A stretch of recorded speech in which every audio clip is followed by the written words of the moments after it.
With the pandemic came lockdowns, and with the majority of the population stuck at home, we had nothing really to do but buy. And so online spending went up.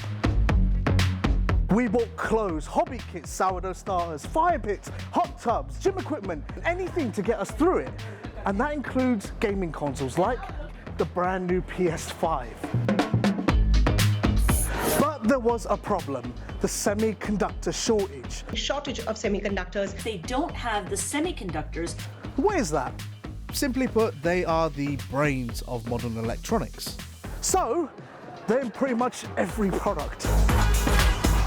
Electronics need them. Cars, smartphones, laptops, gaming consoles. And so with very few on the market, fans are fighting on websites to try and get them. However, there is money to be made. In come the scalpers.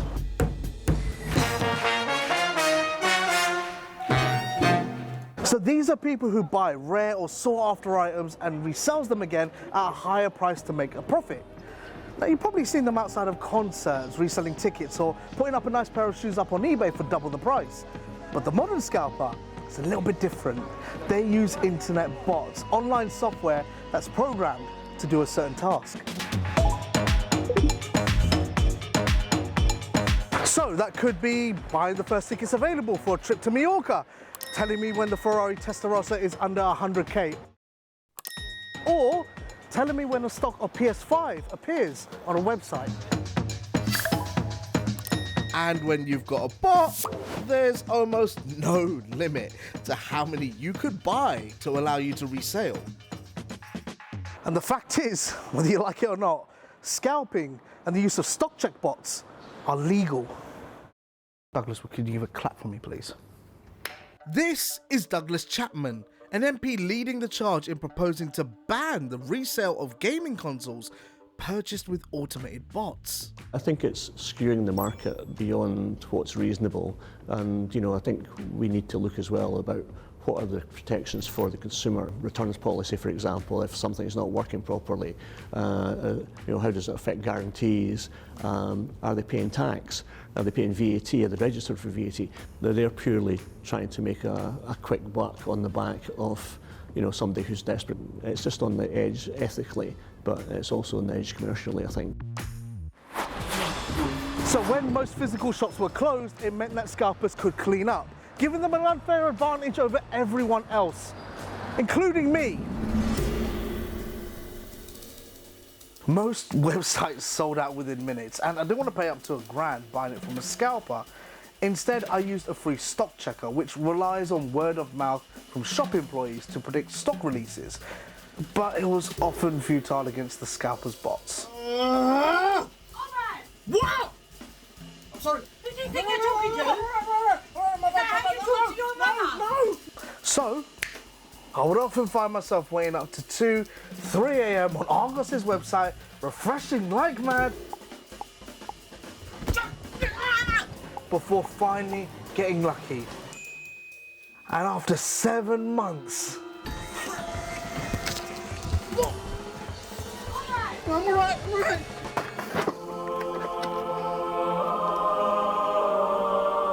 So, I wanted to know who was stopping me from buying one of these for so long.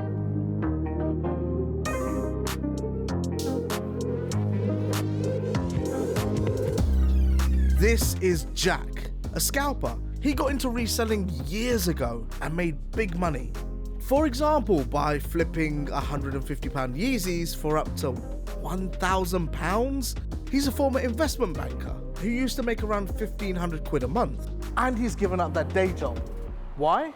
Because since setting up Aftermarket Arbitrage, his reselling company, about 18 months ago, he claims that he's made £456,000 in revenue in subscriptions alone.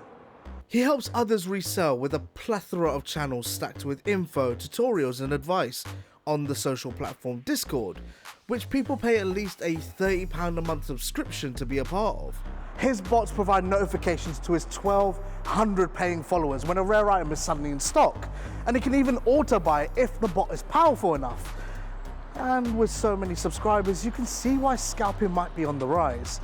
However, these bots aren't easy to maintain. When I first started in like trainers, there was maybe like 3 bots, and now there is hundreds. A lot of the bots that are being developed are all by very young kids, and these are young entrepreneurs that are making a lot of money from producing this software. It gets very expensive to run a bot. This is what people don't think about. So we do that, we handle everything, and then you just sit back and wait for your success email. But why does it get expensive to run a bot? Because this is like where websites, for example, will put like anti-bot protection on the website. So we have to use a lot of proxies. So say you want to get 100 pairs of trainers from that one bot and you're on one IP, the website that you're trying to acquire the shoes from is going to know that you're bombarding their servers, and they're going to know what you're doing, because it's not physically possible that there's 100 people trying to spam that auto checkout, that add to basket button. So what the bot will do is you buy proxies and it assigns like one proxy to one task. So it looks like these 100 tasks are in 100 different locations run by one person. So it means that it looks very legit. Yeah. And it wasn't just consoles. They'd scalp seasonal gifts during Christmas, outdoor furniture and swimming pools during the summer. They were involved in pretty much everything. But no doubt it was his lot that were buying up the PS5s. So I put it to him how this caused problems for so many. Isn't that creating unfair competition? Yeah, it is, but I think if you look at any marketplace and anywhere where you see supply and demand sort of like issue, you're going to see people exploiting that. If there's an arbitrage opportunity, people are going to capitalise on it. It's like, why would you leave the money on the table? There will be people out there paying more than what they should do for these products. Yeah. So is that not morally reprehensible at the end of the day? I wouldn't class not having a PS5 as suffering. Like, I think that's a luxury. It was a combative chat with questions of legality, morals, ethics, and he wouldn't back down. If you look at every step in the supply chain, Sony buying these chips, they're going to pay whatever they're going to pay. They're then going to add a markup on that, aren't they, when they give it to a retailer, let's say Currys. Currys are then going to buy it and then sell it at marked up cost. But so we're just an extra step in that supply chain. Is that the justification for it, though? Because you see it elsewhere, therefore it must be all right. There's people out there that want to do a little bit more outside the 9 to 5. And if you see a friction between supply and demand, you are going to see someone capitalising on it. Not everyone knows that these bots exist to be able to make that process easier. Yeah. So to those people, do they deserve to have their ability to shop for these items taken away from them because there's someone else out there that is using tech? It's not that hard to get a console. How have we got people that are getting hundreds of consoles, and yes, you've got someone complaining that they can't get their hands on one, and I get it, but there's an answer and there's a solution. And as scalping has become more popular and the public becomes more aware of it, people like Jack receive death threats on a regular basis, which, come on, is never right. Like, I'm being genuine seriously now. I've been inundated with death threats, people threatening to turn up to my house. I've seen like posts all over social media, like with people like making threats about me, making comments about me and my family. Like, I'm sorry. I'm sorry to hear that. But one thing he also said during our chat interested me. That there is more than one reason why someone would scalp. Sure, with his walls of Xboxes and PS5s behind us, he wanted to show off how much he earned. But he did speak of others that got into scalping not for greed. So I spoke to a few of them. There was one who had a gambling debt of 30k that he cleared away with the money that he earned.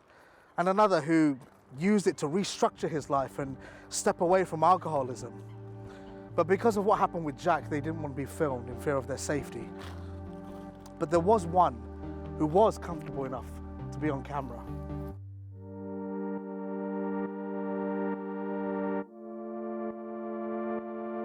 Rolling.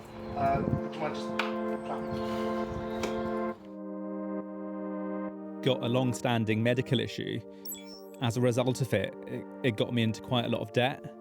Reckon about £50,000. Wife unfortunately lost her work as a beautician, so that put a further strain. So I had to think of what other things we could do. So I looked into reselling. I was doing it for family and friends, really. I was getting, not much money out of it, but it was enough to eat away at the debt slowly. And what would happen if you weren't able to make that extra money from reselling? The reality is we could end up losing the house and things like that, our valuables that we own. I've got young kids, And when you've got to put food on the table, you've got to do what you've got to do. As long as it's not criminal, which this isn't. I actually interviewed an MP who's looking to lead the charge in Parliament to legislate against the use of bots. Yeah, I do think bots should be stopped, and what the MP is doing, I fully support it. There are some people that will do this 24/7, and I'm aware of people that have got 10, 15, 20 computers set up and running these bots. They are stockpiling PlayStations and trainers and toys, almost market manipulating. I'd memorise my credit card details, but even then you're still looking at 30 odd seconds and things are going out of stock that quickly. And so it seems like you are actually against the concept of modern day scalping. Yeah, it contradicts what I do, but if it wasn't for reselling, it'd be a completely different situation, I think, where I wouldn't have a roof over my head, and mentally it would have just completely killed me. When I first started this journey, I thought it was a simple story about people trying to make a quick buck, chancers using bots to supercharge their earnings. What I didn't expect to find were people struggling to make ends meet and turning to scalping to help out. Sure, people like Shiraz don't represent the majority who do this for greed. However, this minority does exist. And you can argue that they're not doing anything that wrong. Remember, currently, this is legal. But should it be? Quite a lot of that activity is either related to organised crime or it's related to people trafficking. You know, I take your view that, you know, there are individuals out there where it's made a difference to their lives. But that's the reason as well we want the regulation. If they're entrepreneurs, then they're living within the same rules as somebody who's setting up a high street shop. The bill Mr. Chapman had brought forward had failed recently, but he's renewing it again this year. There is no doubt that bots make scalping a lot more ferocious than it ever was, giving tech-powered resellers an edge that us, the consumers, can never compete with. So what do you think? Should it be outlawed?